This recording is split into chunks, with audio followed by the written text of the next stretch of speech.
Not right now. Oh, it is. Why is that?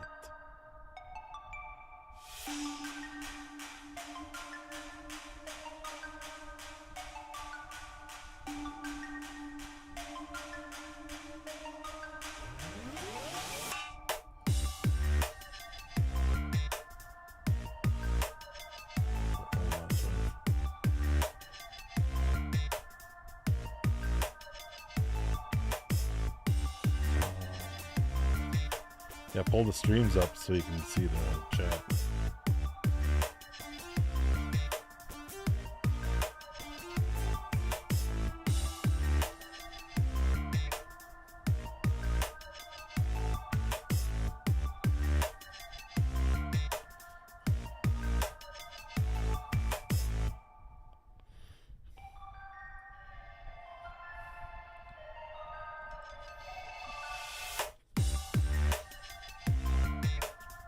You could just use Restream.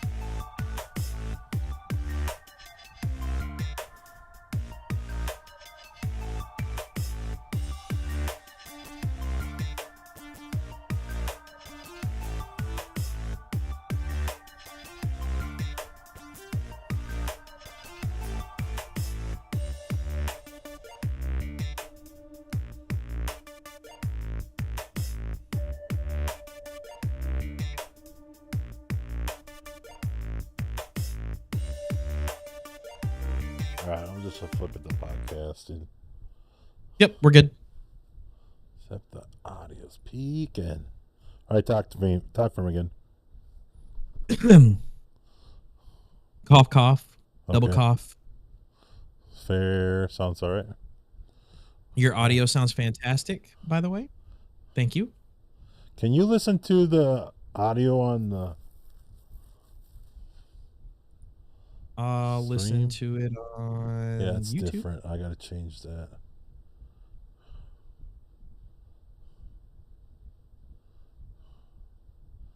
Mic in. I think this is the one I need. See how my mic sounds on the fucking stream now? Let's see. Something's a little jacked. Yeah, it sounds a little echoish. Yeah. Yeah, it sounds like you have two mic inputs going in. So I'm trying to figure out.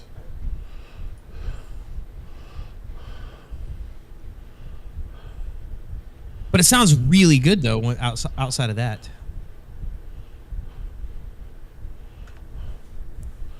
Maybe it's the vertical that's screwing me right now.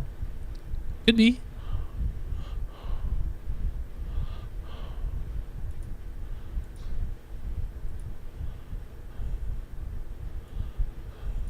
Pardon us, guys, while we clean up some technical difficulties here. Trying to make the best experience for you possible.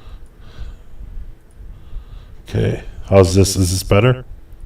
That's super loud for me. How's this now? Does it still sound like I have a double mic? No, it still sounds like double mic.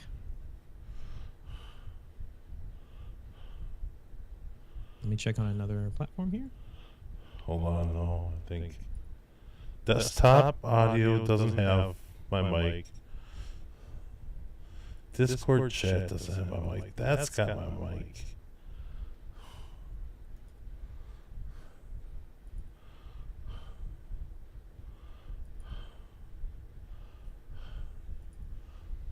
It's in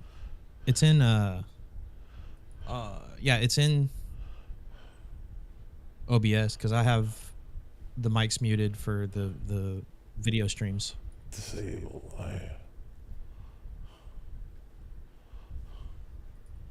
Okay, let's see if this is better. I'm testing my mic now for double audio. No. Not better? No. Let me listen to it on Twitch because Twitch is a little bit more.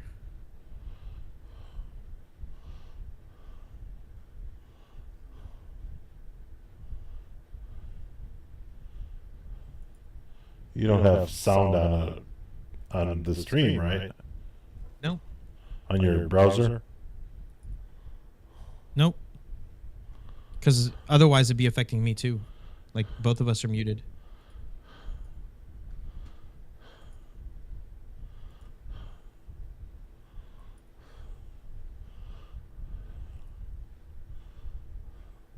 Well, I'm looking at the audio right now. The only audio I have going to OBS is my mic, and it doesn't come through Discord.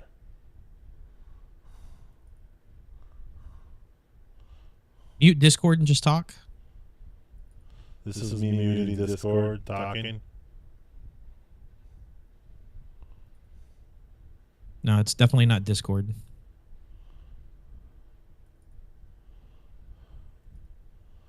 Hold on here. Is this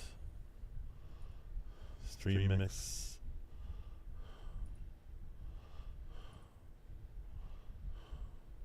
Is it Elgato Wave? No, that doesn't work. Hold on, that doesn't work. Okay, say that again. Is it the Elgato Wave? I mean, you sound fine in Discord, so I don't think it is.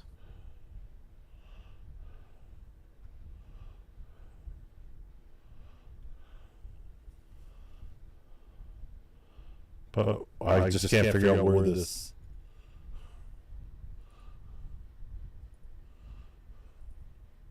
Share your screen on Discord.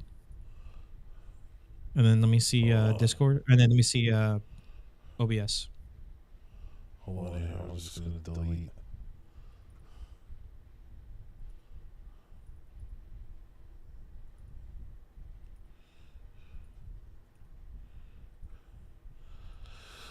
All right. I think that fixed it. Did that fix it? I don't know if that fixed it or not. Nope. Nope, he's still. All right, so.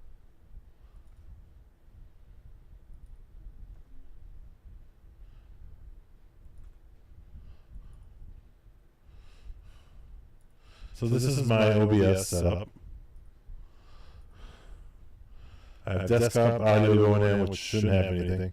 I got my mic and I got Discord. And there's nothing else here. Audio. I have no inputs in. Can you right click the audio mixer and show hidden?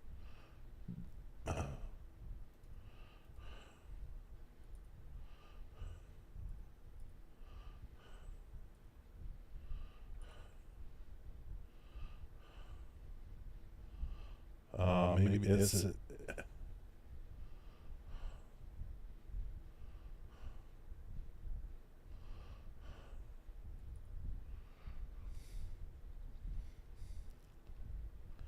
Is it coming in from? You have us muted from Ninja, right? Yep.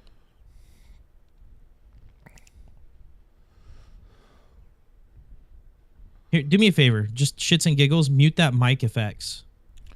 That's my mic, though. Yeah. Okay. That's muted now. Are you still hearing me through this? Yep. I'm still. Yeah, and I don't hear two audios anymore.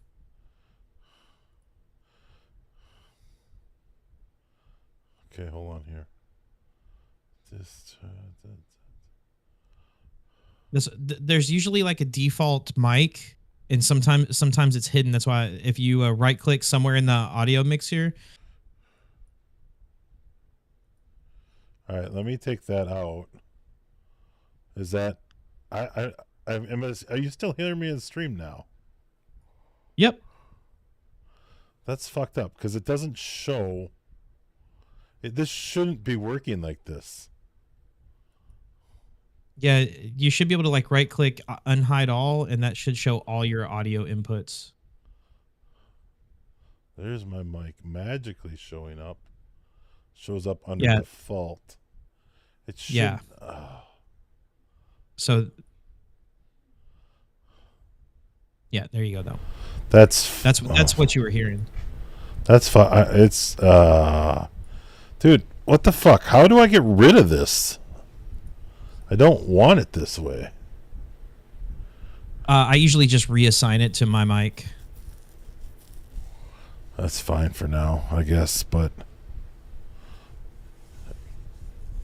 and then if I go back to the starting screen, see my mic audio is on here, and I don't want my mic audio on there.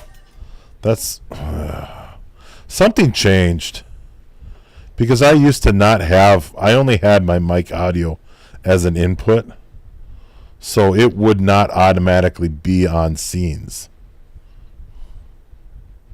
So that's messed up. That's messed up to me.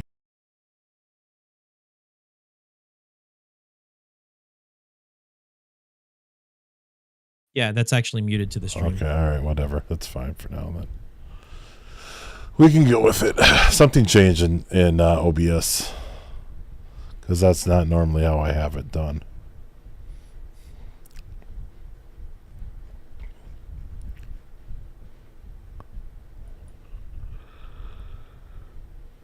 But we're there.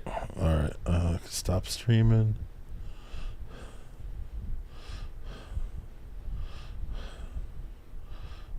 Where is there's chat there.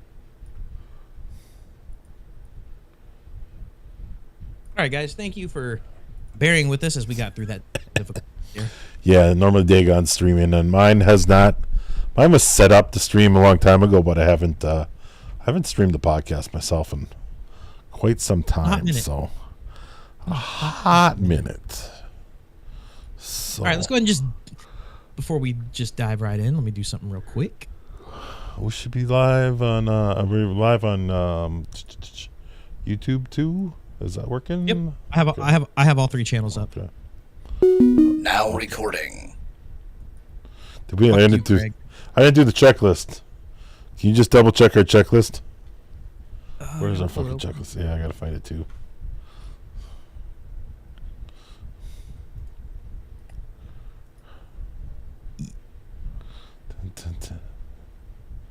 Podcast going live checklist. All right. Mic check in Discord. Good. Craigbot joined. Good. Yeah. That's really it for the recording. Okay. And then streaming. We just didn't tweet anything. We got Video Ninja. Yep. Everything's good here. Cool. Yep. We're good. Okay, I'm good with it. All right. Let's roll that beautiful bean footage with the intro in 3, 2, 1.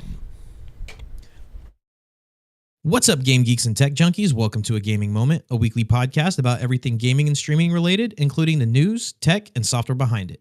Be sure to follow us on TikTok, Twitter, Facebook, and Instagram so you can engage with us, as well as find out when we're streaming the podcast and get a first listen before it goes out across all of your favorite podcasting platforms. I'm Dagon07, and with me as always is Wild Twins fan. Wildy, how the hell are you today? I'm doing swell. A little late, a little bit tired, but we will make her through. Other than that, doing good. So, yeah, I feel you. It's been a long week. I'm in the process of building the new website, so I spent the whole week trying to build that out, and hopefully it'll be done.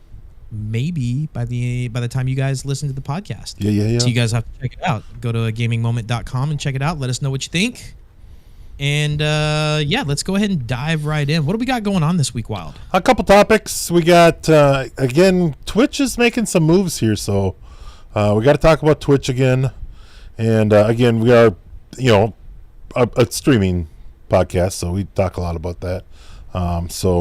Just talking about how they're making some money moves.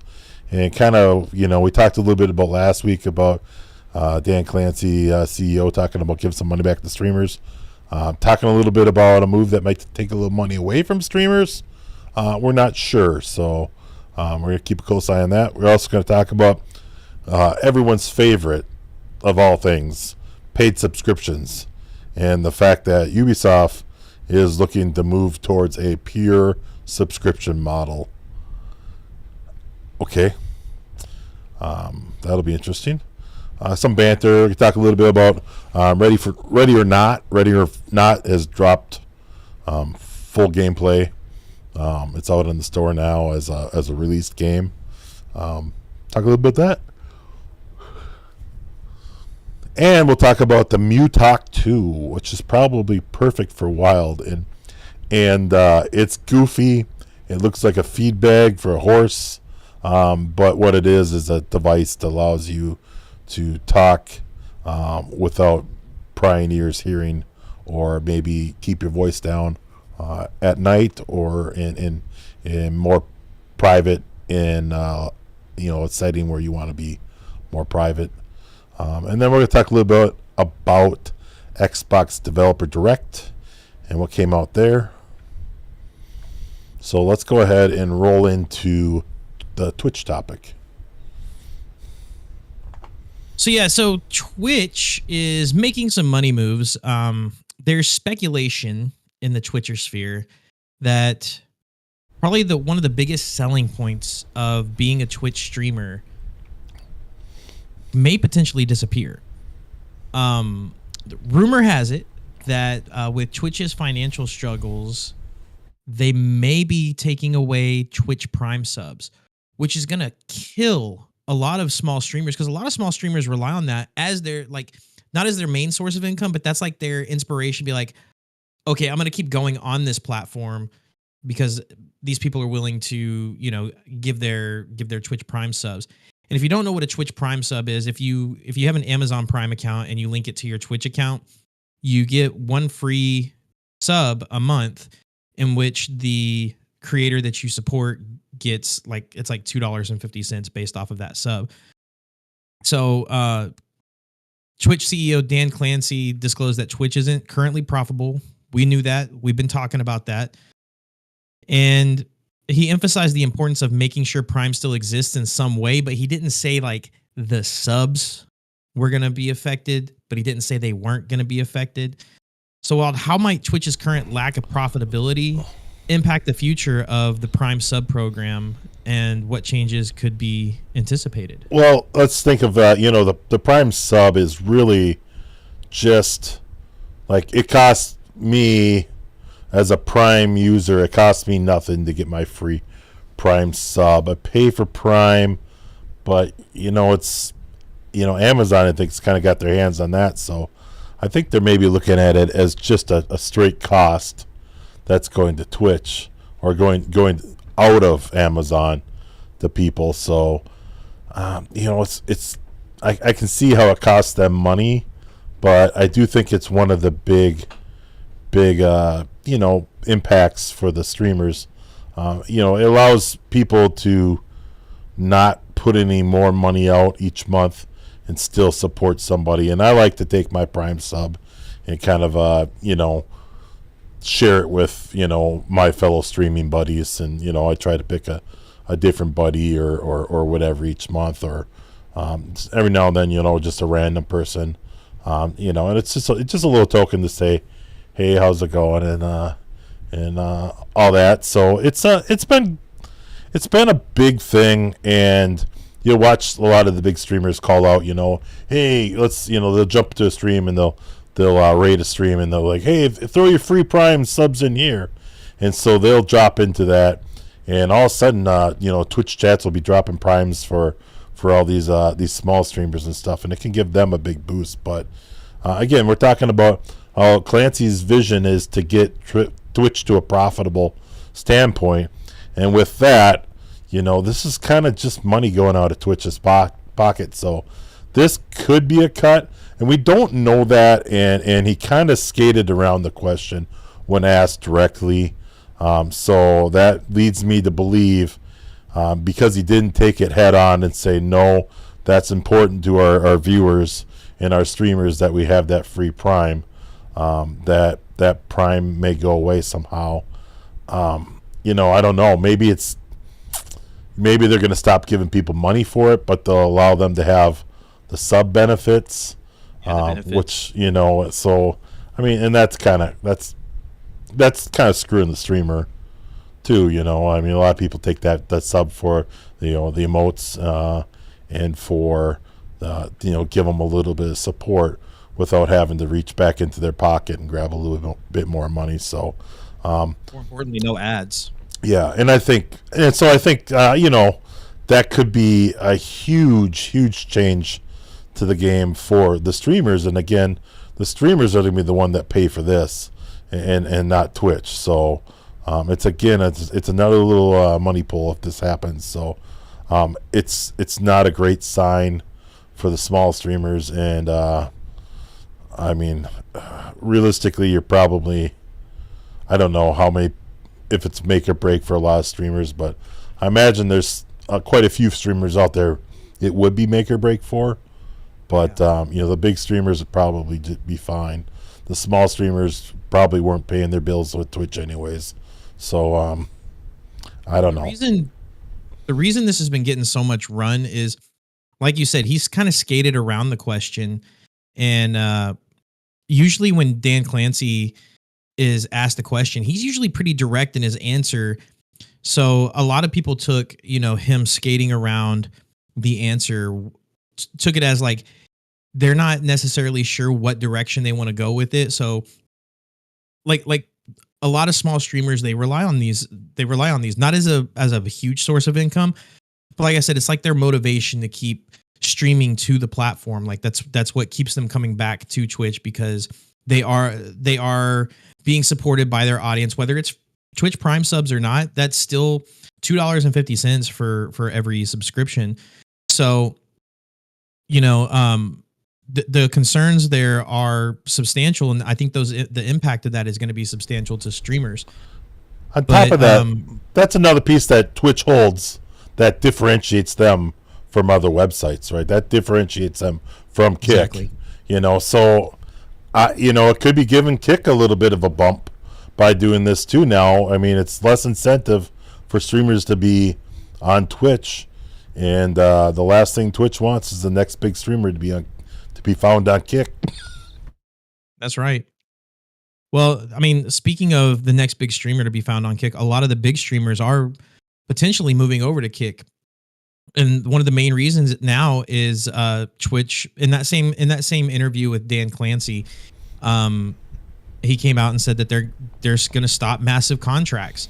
So you're not going to get the Tim the Tatman contracts anymore, or the Pokemon contracts anymore, unless it's like very, very niche people like your Amaranths or your what's the guy that plays WoW? What you were talking about? I don't know. I don't play WoW. Well, it's the guy that you like on YouTube. He has a lot of really good views. Asmongold, are we talking about? Yeah, Asmongold. There you go. Yeah. So it's like no more Asmongold contracts, no more Pokemon contracts, no more Ninja contracts, things like that. They're not going to offer these, and that goes into play of like, okay, we got to cut back on our spending. And yeah, man, how do you think these decisions to stop offering these massive contracts is gonna impact like some of these larger streamers to stay on the platform? Like even with the rev split's not great right now. I don't know. It could boost streamers overall. Like it could boost a Twitch streamer from Twitch. It could just end up boosting them on a different platform. It could take over. With Kick taking a bigger cut for them. YouTube's always good because you can always go back and watch gameplay. You can always go back and watch the gameplay on YouTube. So YouTube's great for that. And now you can multi-stream everywhere. And we're multi-streaming. We got Kick, YouTube, and Twitch on tonight. So trying to broaden the reach. So it could have some good benefits for people that way to help grow their communities, but it's a big money cut for Twitch if they can grab that money. I see them doing it. So yeah, something kind of related to this is Aiden Ross is trying to persuade KSI, which I don't know if many people know who KSI is. He's a really popular YouTube. He did the what was it, the content creators boxing thing? I forget who he fought against, but Jake Paul or something, or I don't remember who it was. It was something crazy. But Aiden Ross is trying to persuade KSI to join Kick because Twitch isn't paying anything right now, and he's shown interest into the guy's name is JJ, so it's JJKSI. He's shown interest in returning to streaming and sought out input from his fans on choosing a platform among Twitch, YouTube, and Kick. And Aiden Ross is technically a co-owner of Kick, and he was, reaching out and offered a contract. And KSI has a history of streaming. His Twitch account still has significant following. So, how do you think that potential move to a new platform, especially something like Kick, might impact the streaming landscape, especially with all of these financial troubles and Twitch saying like, "Hey, we're not giving out massive contracts." What's the incentive for KSI to go to Twitch? The incentives to stay on Twitch probably, but to keep branching out and diversifying. So, gives streamers a little more chance to become a brand, and not be stuck on something. So I like that aspect, but I think it's going to make making money a little bit more difficult. So we'll have to see how that aligns, in the future here. Well, what's to stop KSI from streaming on Kick, Twitch, and YouTube, right? I mean, Right. obviously, if he gets a contract from Kick, he's not limited to just stream onto Kick. Whereas, traditionally, historically, Twitch is like, okay, you can only stream on our platform, but now that they've lifted that and they've allowed multi-streaming, like why wouldn't he go to Kick? Because he knows he could stream everywhere else and still make bank on 3 different platforms off of one piece of content. Yep. But we'll keep an eye on that. It'll be interesting to see. Like, this will probably be one of the first people that's like trying to figure out, okay, I'm going back into streaming. I haven't been streaming for a while. The streaming landscape has changed. Let's see what Kick has to offer, and it'll kind of be like that first real streamer that we see, like, that's taken a break and is now coming back. Yep. Moving on. Ubisoft. What? I was gonna say, Wild, how much do you like subscription models? Oh, fucking hate them. How many subscription models do you have right now? Too many because that's the you don't get a choice, and it's not what I want. I don't like this. You have to be subscribed to be able to play games and stuff like that. It's Fallout maybe now from Xbox Game Pass. That everyone else wants a Game Pass. It's the same as cable TV. Oh, that's great. I want to pick and choose the channels I want. Well, yeah, ESPN wants $10 a month. Disney wants $10 a month. And, Lifetime wants $15 a month. Whatever it is, Now you get these arbitrary values and you don't get one. It's kind of where cable was kind of the bad guy, right? They go negotiate and, kind of package the whole deal for you. And now, I guess it's careful what you wish for. Yeah, you're getting nickel and dime now. But we say all that to say, like, Ubisoft director says gamers will get more comfortable not owning games. And, speculatively, he's not wrong. If you think about it, when was the last time you bought a DVD? When was the last time you bought a CD? When was the last time you bought a tape deck? So it's been years, man. It's been years. Like, if you have Apple Music, you have Spotify, or, if you're paying for these services, Pandora, name your music streaming service, you don't own any of the music. You have the right to you're paying for the right to listen to it, but you don't own it. Versus if you have a CD, if you lost all of your money and the only thing you had in your life was a CD player and some headphones, you could listen to that CD. But God forbid, if you don't pay for Apple Music for 1 month, you don't get to listen to shit on iTunes. So I don't know. We've talked about this before. We don't really like where the market is going as far as these subscription based platforms, because now you're getting nickeled and dimed to death. And as Wildy was saying, you used to pay one flat fee for TV where you could have HBO, Stars, Cinemax, all your local channels, your regular cable, and you pay $150 a month. Now it's $10 for HBO, $10 for Stars, $10 for Cinemax, $10 for regular TV, $20 for ad-free Hulu, $10 for Netflix. By the time you're all said and done, and you have everything that you had during when you had your cable, you're paying like $200 now. Yeah, you're paying more for less. Exactly. And with Ubisoft, the director of subscriptions, Felipe Tremblay, highlighted the need for gamers to become more comfortable with not owning games, especially in the context of subscription plans like Ubisoft Plus and Game Pass. He draws a parallel with the transformation to music and movies, like we were just stating, where consumers became comfortable not owning physical collections. His comments received a negative response, obviously, because we're used to buying games and putting them in our consoles, or buying them from Steam and being able to play them. The only difference is we have to have internet in most cases. But it indicates that many gamers are currently feeling uncomfortable with the idea of not owning the games they play. And there's broader discussion that involves general anxiety over the future of game ownership in the face of increasing subscription models across various entertainment sectors. So let me talk a little bit about my Ubisoft experience. I don't play many Ubisoft games. Really, what are their big games? Assassin's Creed. And then the game that I played that was big for me was Rocksmith, and Rocksmith 2014 remastered, and now they have Rocksmith Plus.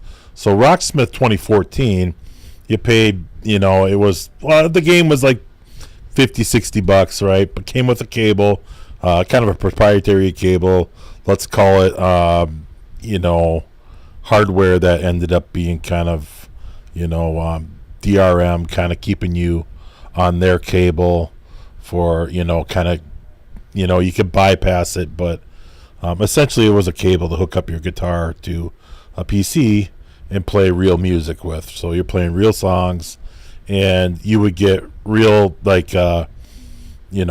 notes to follow, kind of like Guitar Hero, but with an actual guitar. And it was good. It was kind of expensive, though. So they'd come out with music packs, and it'd be like 3, 4, 5 songs every week or so. They would drop a new music pack, and those would be 10 to, let's say, 9 to about $15 on average. And with that, it was always kind of interesting because you get kind of a lot of genres and a lot of different artists, and people go on and request artists and stuff like that. Unfortunately, a lot of the really big artists wouldn't play ball with that, and so that kind of sucks, like AC/DC, Guns N' Roses, Metallica, some of those big bands that really wanted to play like some of those rock and roll hits, and the AC/DC and Metallica alone are probably, I think last I checked there was like a worldwide poll, and I think AC/DC and Metallica were like the number one rock bands in about like 2/3 of the countries of the world. So it was kind of a big thing that you couldn't get those artists. But what it did too is it kind of made the game a little bit more approachable, that you bought the content you wanted. You could get it on sale or Steam sales. A little bit harder on console, but you could. And what it did is it also incentivized the actual creators that created the music in the first place to give them some money to license the music for use on Ubisoft and or on Rocksmith. And now they went to this Rocksmith Plus, and now the big selling point with Rocksmith Plus is you don't have to buy DLC. Everything's included, but you go down the music list and it's just like, blah. It's like nothing you want to play, and it's like it's so terrible. Last I looked, I don't know if it's gotten a little bit better, but it's stuff like Green Day and stuff like it's like all these rock bands, and I listen to all this 90s rock, and a lot of good stuff there, and none of that stuff's available, and I do think the DLC was a better way to incentivize and pay for that stuff, but I just can't get myself to pay $10 a month to play this quote unquote new game when it's not really that different from the old game, and I can keep playing the old game with my same tracks or whatever, or custom DLC that people make for it. So you can actually play, non-licensed versions of Metallica if you so choose that somebody made. So the subscription model sounds nice on paper, but can they actually provide the value of a real DLC incentivized funded game on subscription only? And I don't know that they can, or they're willing to. Yeah, I'll tell you my experience here with Ubisoft, and many of our listeners, if they've we've had my wife on the podcast. She's like our resident Assassin's Creed expert. So just with that alone, we're gonna end up getting Ubisoft Plus. Not to mention Watch Dogs. Both her and my oldest son love playing Watch Dogs. Anything Tom Clancy, I like anything, pretty much any game that's Tom Clancy, whether it's The Division or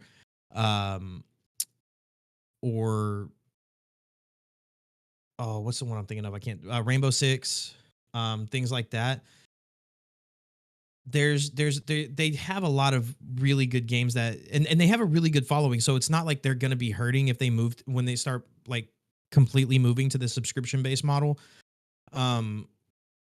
It's just, us as gamers, we do have that hesitancy of there's a nostalgia factor, right? There's those nights of going to GameStop and hanging out in front of GameStop on launch nights for certain games, and then you would have tournaments based on those specific games, and then potentially at the end of the night, the winner of that tournament got a free copy of the premium tier version of that game. Like I remember that with Call of Duty. I've seen it with Assassin's Creed.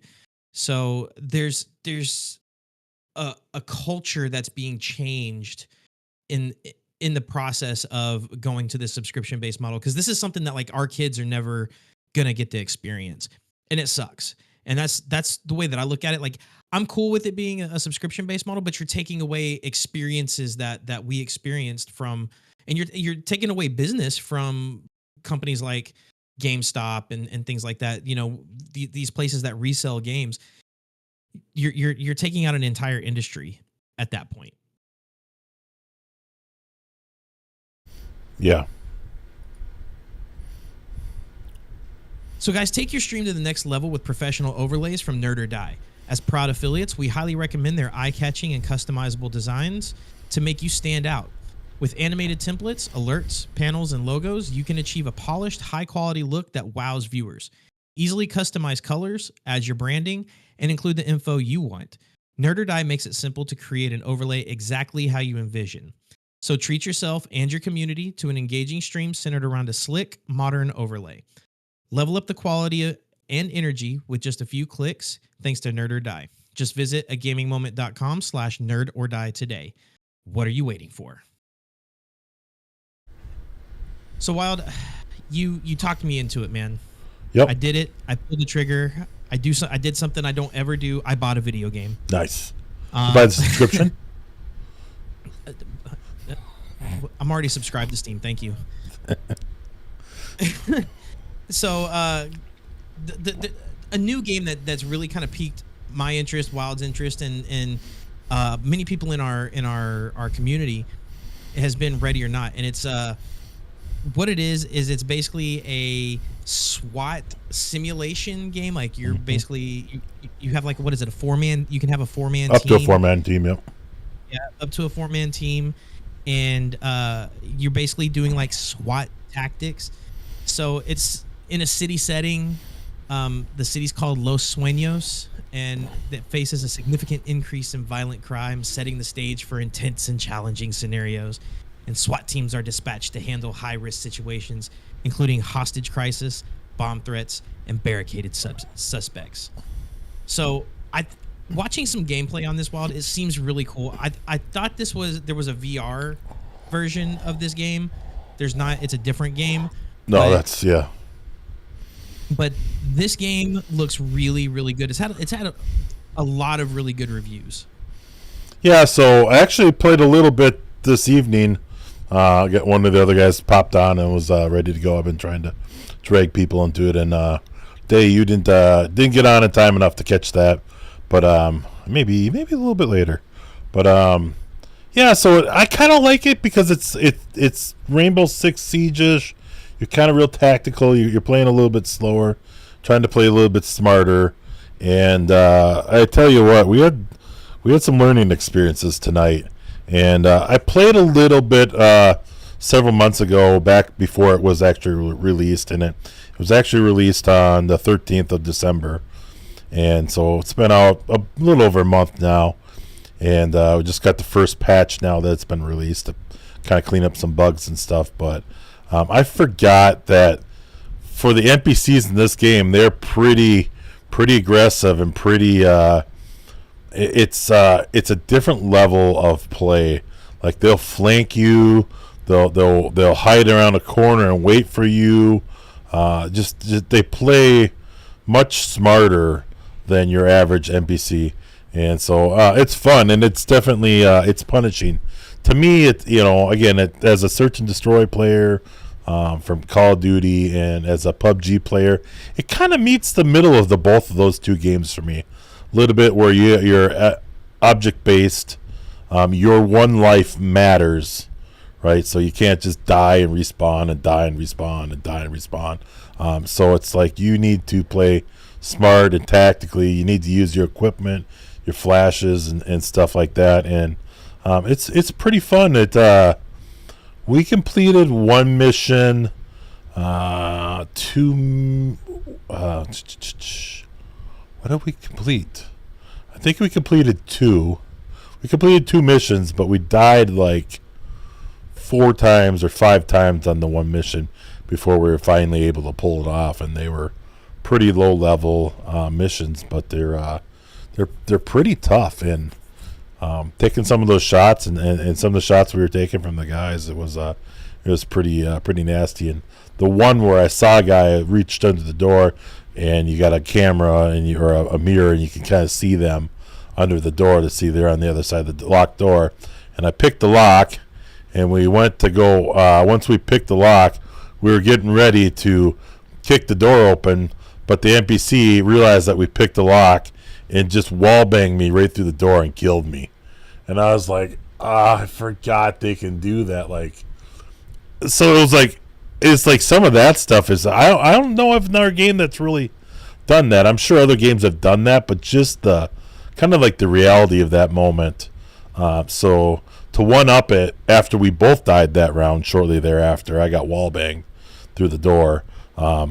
We went back, and that same door I peeked at the second game through, and I one-upped him, and I wall-banged him through the door, and that worked out nicely. So just kind of a different tactic and real fun, and you got to work together and talk with each other in clear rooms and stuff like that. And there's already some really good content out there on YouTube's, and there's one that I watched that I think they were some Army or Navy, or I don't know what they were, kind of some elite kind of soldiers, and they went through like they would in real life and to clear things, and it was really interesting to watch how they played it, and real tactical. Yeah. And it was neat.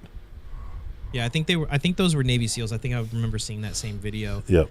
Wow, do you think this is going into kind of what we talked about last week with what NVIDIA announced at CES? Do you think this game could potentially be using NVIDIA's ACE, the Avatar Cloud Engine? I don't think so yet, but I'm sure the potential's there. Like if they could, man, the game would be even more incredible. Like it's already pretty good, and I don't think they're using AI technology now.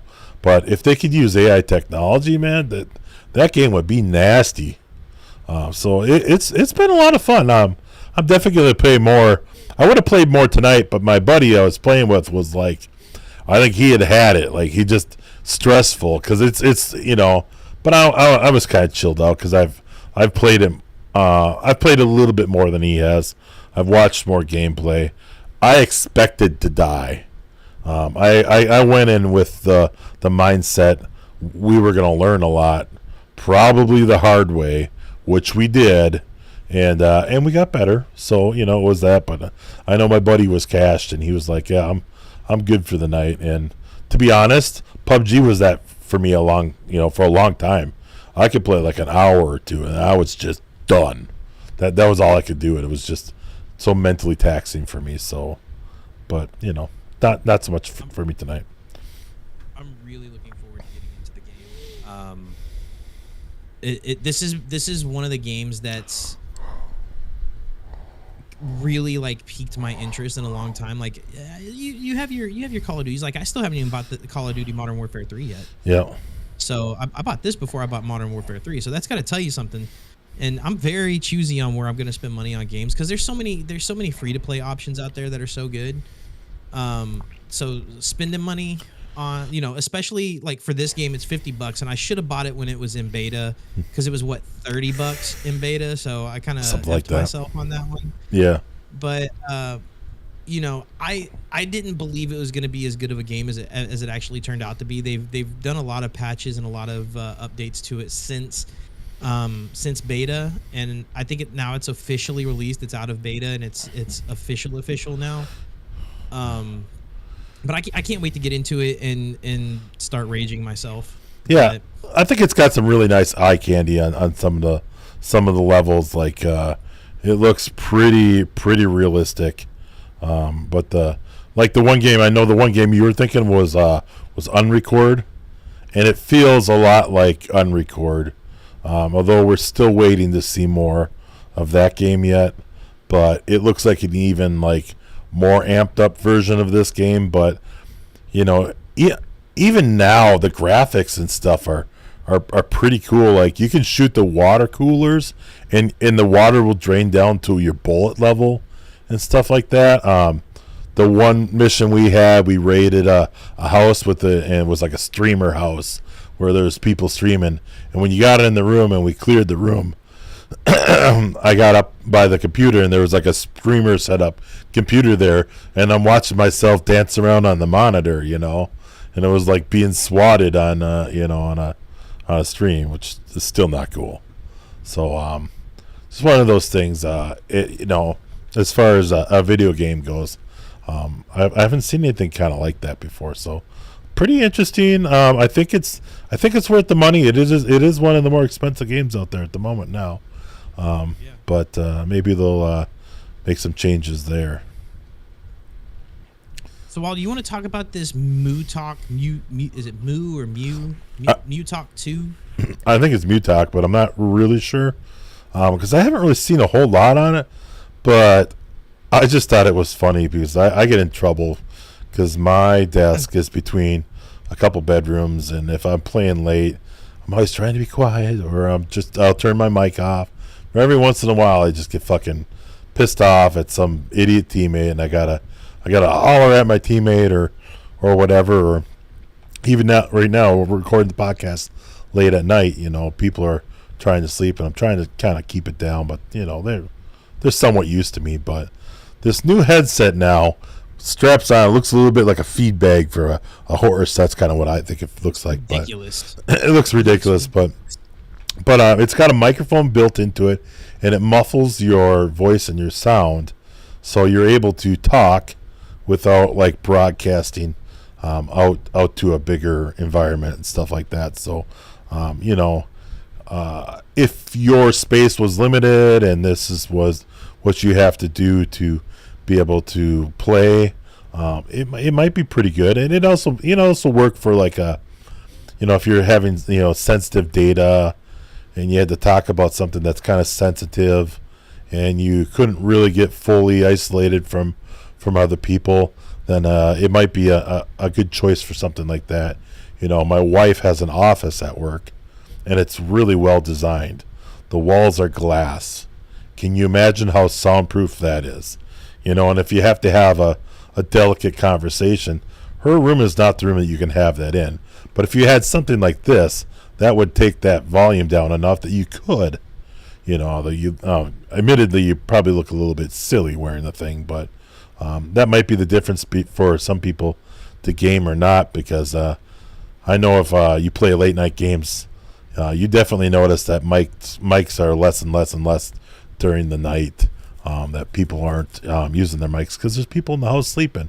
And let's be honest, half the fun in playing Search and Destroy is just talking smack between the rounds. So that's something kind of unique to Search and Destroy, that you actually get time to talk to the other team, because you don't get that in every game mode. In fact, I don't know any other. I mean, like maybe like Free For All is the only other real game mode that you can kind of actively talk with like everybody kind of in the lobby for more than just the beginning and the end of the game. So, just an interesting concept, and I saw that pop up, and I had to laugh. But it's nice. It pairs with Bluetooth, pair with your phone, and then it's like washable. Wired. So you can have a wired connection as well. Yeah. So. I could see this being used in a professional environment. Like even, I work in the cybersecurity industry. Think about how much data, how much prying ears, like, and especially since a lot of the tech industry is remote first now, and a lot of people are working out of Starbucks or like WeWorks and those kind of places. This could be pretty huge. Or even in the healthcare industry, you have a lot of like my wife, she does phones and stuff for her dad's practice. How much of that do you want other patients hearing, right? There is practical application. It just looks stupid as shit. Yeah. But I think it might be worth. It's only $200 if you really think about it. What's a good mic cost you, Wild? Well, yeah, and $200 is well in the range of a moderate mic. There's cheaper mics. Certainly, there's. I'm talking to you on a $400 mic at the moment.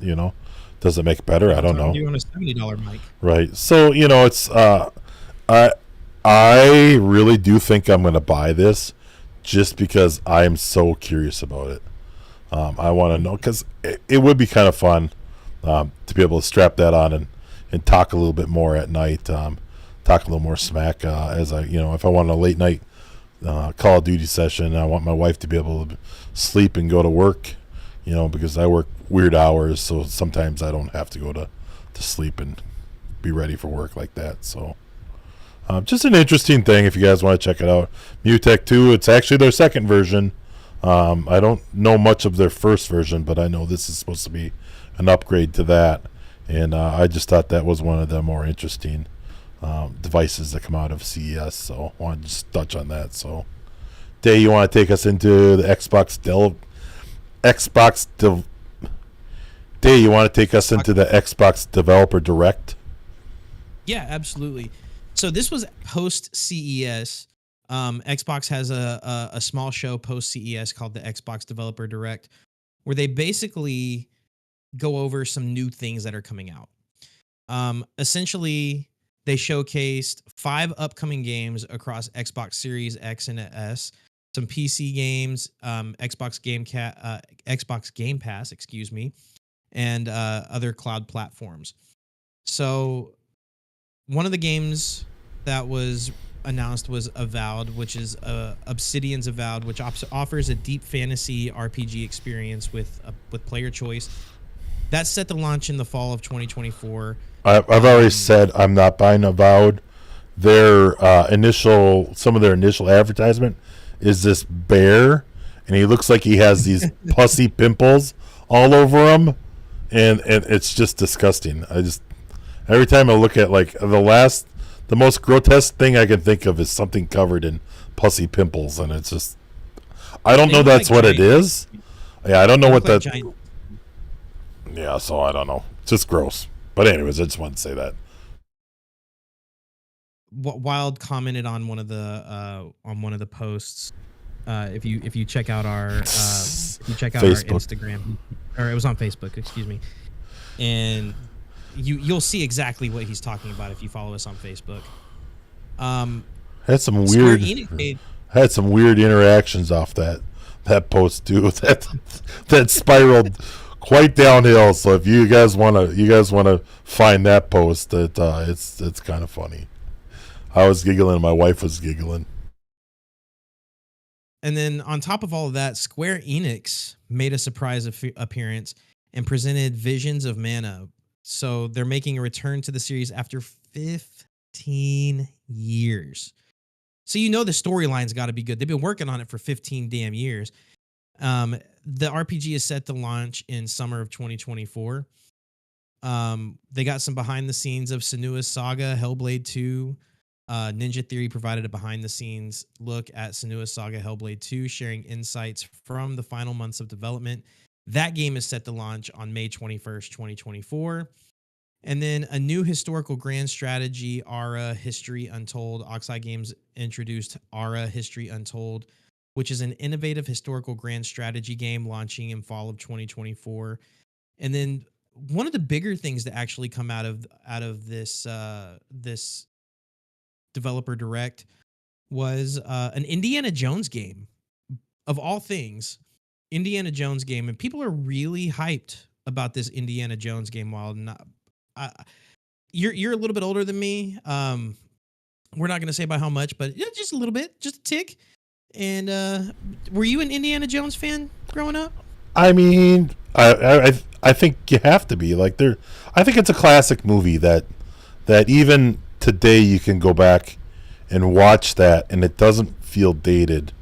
I think it's just a good classic film. I also read a lot of Indiana Jones books. Like, I don't remember exactly the authors and stuff like that, but I kind of like all that stuff. It's it's treasure hunting. It's an older version of National Treasure or Nicolas Cage's movie. And I think it's good. I think it'll be well received, and there's new Indiana Jones movies coming out, so I think it'll be well received, and hopefully they can do it justice, because that's a big franchise to hopefully not screw up. Absolutely. And now that we're talking about movies turning into now that we're talking about movies turning into games, let's talk about games turning into movies and film. We got the latest list of games to film and TV adaptations, and one of the best PlayStation games in the past 5 or 6 years is now being turned into a movie. And if you don't know what that game is, it's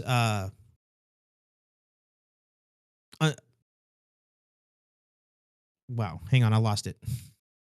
Oh, if you don't know what that movie is, or if you don't know what that game is, it's Until Dawn. And if you don't know what Until Dawn is, look up Markiplier Until Dawn. He has one of the best rage moments in gaming history, in my opinion. He has one of the best rage moments in this game. He literally spends like 10 minutes going, no. This person is going to get bone zoned by this person. And he literally restarts the game because one person died in his storyline. One person died in that game. So I already know my wife's going to want to watch it because she watched Markiplier. She watched Markiplier play this. I haven't seen it, but you know what? I'm putting it on my playlist right now as we speak. Yes. On my playlist. You also have Sonic Prime Season 3. That's a show out on Netflix. That's going to come out on January 11th. You have Halo Season 2, which premieres February 8th on Paramount+.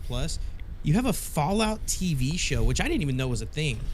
Wild. I think you and I were kind of both surprised about this one. This premieres on April 12th on Amazon Prime.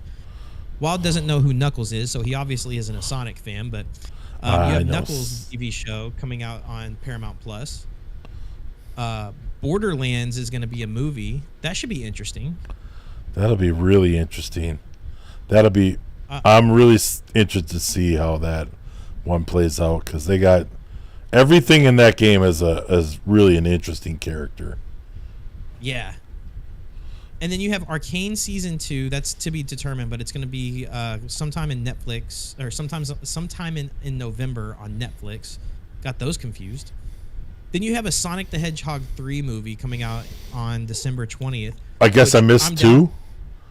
Yeah, you did. That's where Dr. Robotnik came back from the little world that he was on, and he had lost his hair, and he's got the big frizzly mustache and stuff. I love Jim Carrey, man. Oh, boy. I have to watch it just for Jim Carrey.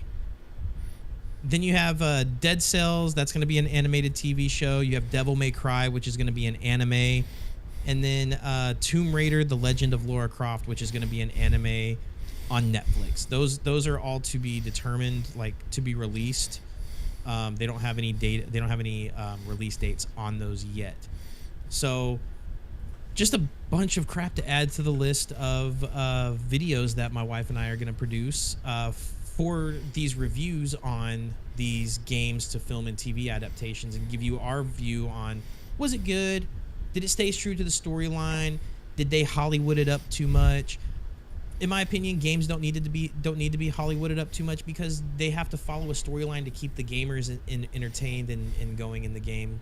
But sometimes they like to veer off for special effects and stuff. But Wild, is there anything in particular that you're looking forward to watching out of that? I would like to see the Fallout. I don't know. It's weird. They're like, if you're a Fallout gamer, this isn't for you. Some people are saying. I don't get that. I don't know. I'd be interested to see the Fallout. Fallout was one of those games that I was one of the few games, the first games I played on PC. I just kind of was interested in it, and so I guess I kind of there's a little soft spot in my heart for Fallout, so I'd like to see that. Although I have not played Fallout 4 because I haven't beat New Vegas yet, because I just don't get to it. But it's I'm just interested to see how that plays out. I kind of like the concept, the story, and the lore around the Fallout series. So I'm still waiting on a BioShock movie or series. I think that would be really good, but we can't all get what we want. Yep.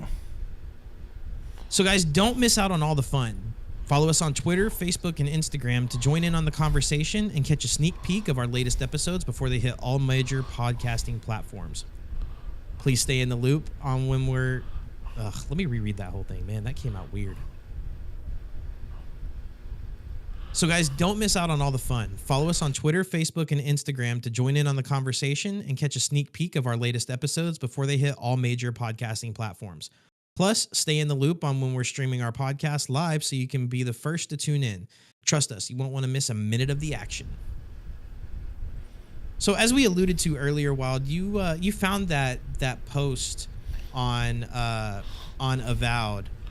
Yep. Do you want to go over like what kind of responses? Because you were like, I don't know if I want to invest in something that has like a pimply ass bear. Do you want to go over any of those responses? I mean, no. This is what we love. We love interacting with the community. That's a gem for you guys to find. And I was like, this guy commented to me, and I'm like, how do I comment to that?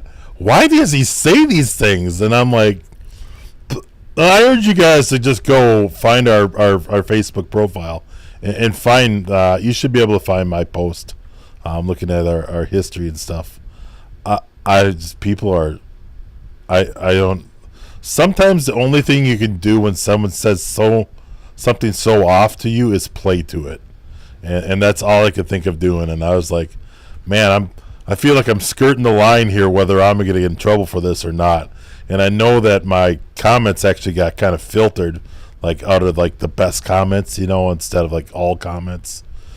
So it was strange, but if we're going to talk about social medias and all that stuff, I just wanted to point out one guy that we were not following, and it's a mistake because the guy he's on the beat of everything really well, and I'm not a huge Twitter X, whatever you want to call it. That's what everyone says every time is Twitter X. What do you want to call it? Is it a tweet? Is it not a tweet? It's a post now, I guess. But one of the people you should follow if you're in gaming and streaming, you need to follow Jake Lucky, and it's at Jake Sucky on X, and he has such a good vibe on gaming and streaming. He is a must follow in the world, and he came out with a story that I have yet to see anywhere else, because I tried to find more information on it, and I can't find it, and I think I'll find it coming up. But now they're talking that following in Twitch's shoes, Facebook Gaming has announced that its partners will be able to multi-stream to any platform. So they're also going away from large contracts with streamers. So times are changing, and I don't know if that's for better or for worse. It's probably not better for the streamers. We could probably just take that wild guess. But yeah, same thing's happening, and that's going to start February 1st. That people will be able to simulcast their live streams on other platforms. So does that mean we're going to get Stone Mountain on other platforms now? I believe that Stone Mountain's going to be able to go back and do some of that stuff, because I don't know if Stone's even been posting YouTube near as much now. I think he hasn't. He's strictly YouTube or strictly Facebook. That's crazy for me, because he was always a YouTuber to me. To just see him and I don't watch Facebook gaming, so I don't know. Yeah, that's one of those things to do. But anyways, he's got such a handle on things, and Jake was one of the first people to have Dan Clancy on his stream on Twitch, and hitting them with the hard questions. The questions that, like, I'd almost be embarrassed to ask. If I had someone, CEO on my podcast or my channel, I'd be embarrassed to ask tough hitting questions like this almost, but he isn't, and it's just a good source to follow. So after you give us a follow at A Gaming Moment, find Jake Lucky at Jake Sucky on X and give him a follow too, and again, just keep you in the beat of streaming and gaming and technology and all that stuff.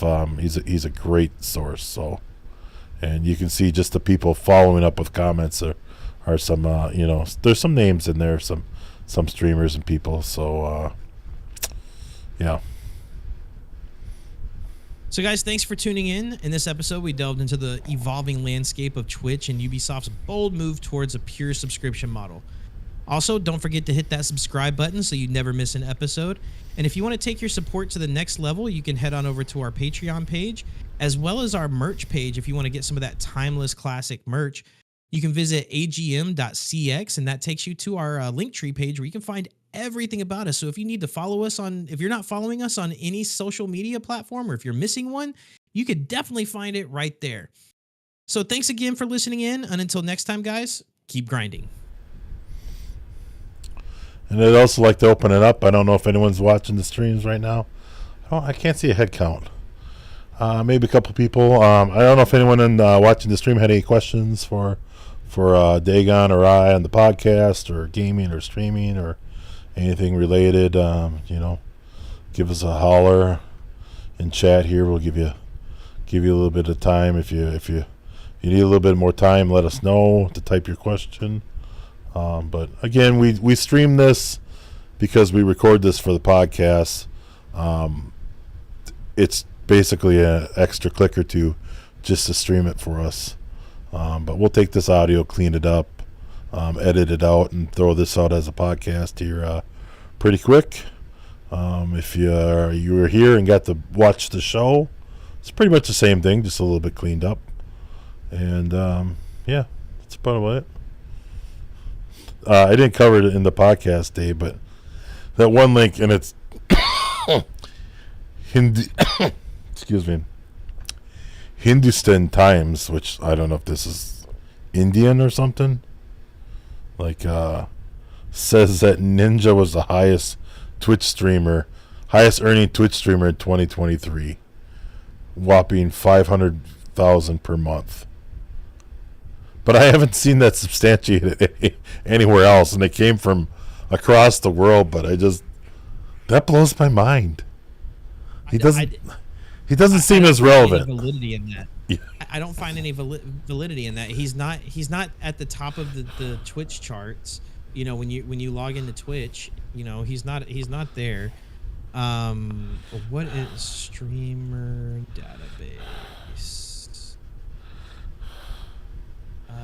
I think they're they're just going off of like subscriptions or something. I don't. Got to be doing something. Let me see. Let me see what Twitch Tracker has to say. It's not exclusive. Ninja. Not exclusive to Twitch.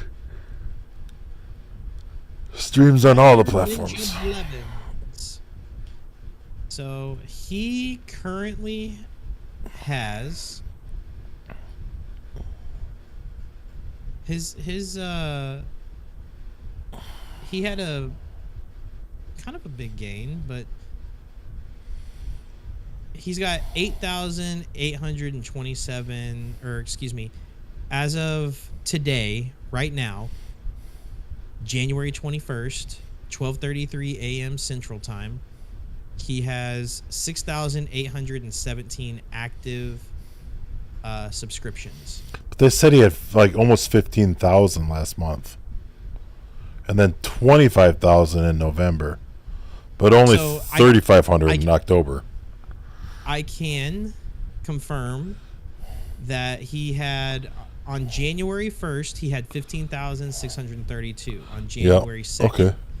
On January 2nd, he dropped to 10,000. On January 3rd, he dropped to 8. So he's consistently dropped. So January 1st, he peaked at 15 in the last 30 days. He peaked at 15,632. He's currently at 6,817. So Oh, can we he kill must have had a Craig? Yes, we can.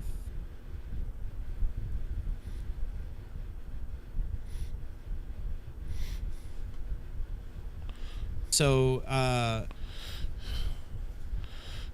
mean, October he had 3,484. Then November he had 25,000, and then this is just average, by the way.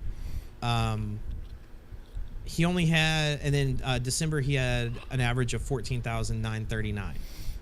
So, I mean, he's had 2 really good months,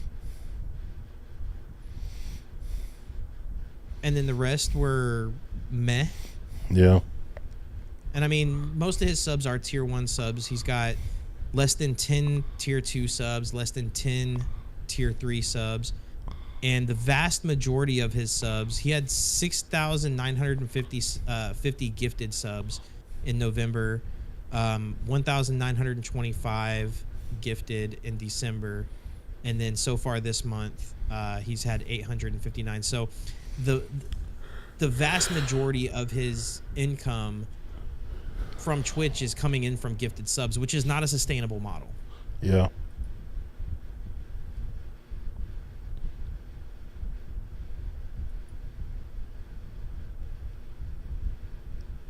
So very, very interesting there.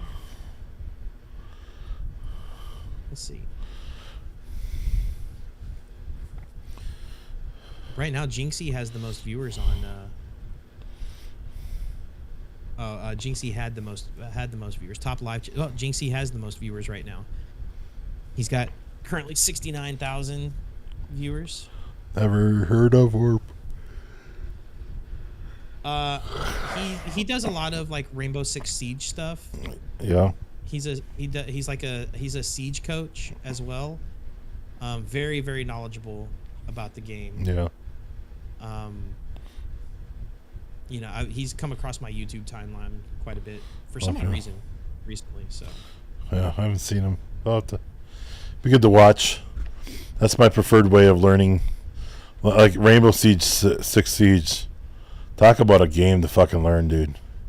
yeah, Like you so have to, many angles and wall bangs and shots and tactics and Jesus. yeah, absolutely.